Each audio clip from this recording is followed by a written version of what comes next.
Investor Toomas märkis Jutekrediti võlakirju. Tema jaoks oli oluline see, et ettevõte pakub kaasa garantii ja 9,5 kuni 11,5% intressi. Aga mida mina tema asemel teeksin? Hei, finantsminimalist siin. Seekordses osas käime siis läbi, millega tegeleb Jutekredit ja millised on need riskid, võib-olla sellised ka tugevamad osad, millega võlakirjade märkimisel vähemasti mina proovin arvestada. Jutekredit pakub siis järelmaksu ja lühiajalisi väikelaene pikkuse kuni 48 kuud. Lisaks sellele välkmakseid ja sularaha väljavõtmise teenust ning krediitkaarti. Nende äri juures on eriline see, et nad tegelevad Balkani maades. Kus nad siis täpsemalt tegelevad? Moldovas, Albaanias, Põhja-Makedoonias, Bosnia ja Hertsegoviinas ja Bulgaarias ehk siis 5 erinevas riigis. Siit nimekirjast jäi välja Kosovo. Kosovos juhtus neil hiljuti selline asi, et keskpank tühistas nende finantsasutuse litsentsi ja tänu sellele nad siis kandsid muidugi parat kahjumit 5 miljonit eurot ja nad olid sunnitud tulema sealt turult ära. Seda kõik arvesse võttes on ettevõtte laenuportfelli maht 88 miljonit eurot. Neil on aktiivseid kliente 150 000 ja selle 150 000 on kokku enam kui 177 000 lepingut. Minu jaoks tähendaks seda, et ühel kliendil on rohkem kui üks leping. Aga kus siis ettevõte oma tulu saab? Eks ikka intressidest ja komisjonitasudest. Nende keskmine laen on 600 eurot ja pikkusega 18 kuud. Keskmine krediidikulukuse määr on seejuures ulmeliselt 50%. Tegelikult mis ulmeline. Kui vaadata nende keskmise krediidikulukuse määra varieeruvust 24 kuni 118%. Vau! Käisin huvi pärast muidugi ka Bigbanki lehel, et saada teada, kuidas meie konkurendid tegelevad.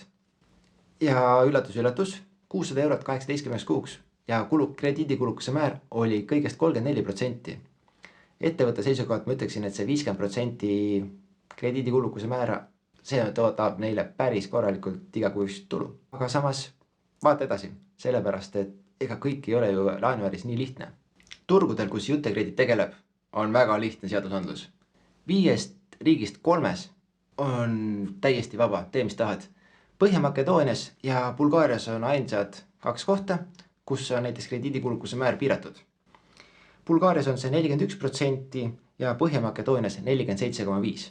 Kõikides teistes küsi inimestelt täpselt nii palju, kui tahad. Aga ma võin olla küll natukene liiga optimistlik, kui ma usun, et mingi hetk nendes riikides ka lähevad seadused karmimaks. Riigi eesmärk on ikkagi see, et ettevõtted ei teeks nende kodanike taskud lihtsalt täiesti tühjaks. Huvi pärast vaatasin, kuidas on Bosnia ja Hertsegoviinas 10 aastaga muutunud keskmine laenuintressi määr. Ja seda imet, 10 aastaga on see 2 korda alanenud. Näiteks Bosnia ja Hertsegoviina keskmine laenuintress langes 10 aastaga enam kui 2 korda. Kui 2010 oli see intress 7,88, siis eelmine aasta oli see 3,07.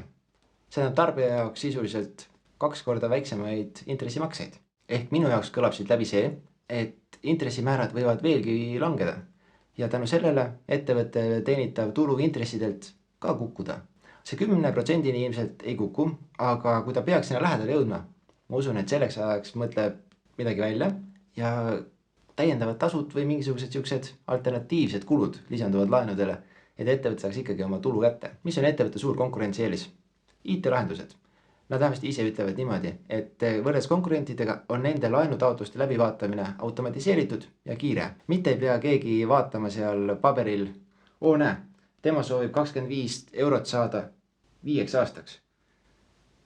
Mis sa maksad siis 5 eurot aastast tagasi või? Sellised laenupäringud lihtsalt jäetakse automaatselt ukse taha. Enamjaolt võib igal laenuandjal olla teatud kogus selliseid laene, mis hilinevad. Või kas neid üldse tagasi makstakse. Jutekreditil on näiteks 60% laenudest tasutud õigeaegselt, ehk siis ilma ühegi päeva hilinemiseta. Aga mind teeb ettevaatlikuks just siin juures see, et see number on langustrendis. Ehk mida aeg edasi, seda vähem kliente hakkab raha õigeks ajaks üle kandma. Kui natukene minna teemast kõrvale, Evergrande Corporation Hiinast, väga suur ettevõte, kellel on laene enam kui 300 miljardi dollari väärtuses. Nemad on pankroti ohus praegu. Ja kui nemad peaks minna pankrotti, siis see lainetus, mis sealt tuleb, see võib olla täiesti vabalt tuntav nii Balkani maades, meil kui ka USAs, sest lihtsalt summad on nii suured mängus. Juhul kui nüüd tõesti peaks midagi Jutekreditidega juhtuma ja neid suuda näiteks õigeaegselt maksta oma intressi ära, siis ametlikult on nad andnud omapoolse garantii kõikide või kogu oma vara ulatuselt, mis neil on. Ehk siis milleks siis on laenuportfell, võlakirjad ja ka tütarettevõtete aktsiad. Ehk siis kõik neid asju hakatakse realiseerima, et peaasi, et saaksid investorid enda raha tagasi. Kui sa nüüd mõtled, äge, et ostaks siis võlakirju näiteks 1000 euro väärtuses, 10% intressi, see teeb siis 100 eurot aastas, 5 aastaks, 500 eurot, nagu maast leitud.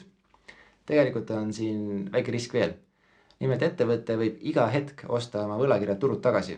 Sellisel juhul sa saad küll selle laenu põhiosa endale, aga intress, see sõltub sellest, et kui palju ja mis reeglite järgi need võlakirjad tagasi ostetakse.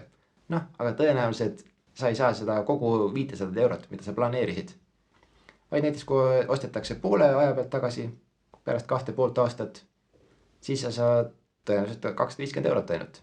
Ehk siis rahast sa ilma ei jää, aga su tootlus võib olla madalam, kui sa planeerisid. Kas mina kavatsen neid võlakirju märkida? Kui nii mõelda, siis mõne võlakirja kindlasti märgin. Aga kogu raha ma sinna alla kindlasti ei paneks, sellepärast et minu jaoks on see risk, mis Balkanimaades toimub, liiga suur. Ma lihtsalt ei ole võimeline jälgima seda infot või kogu seda elu, mis seal toimub, kui mu põhifookuses on Euroopa ja USA.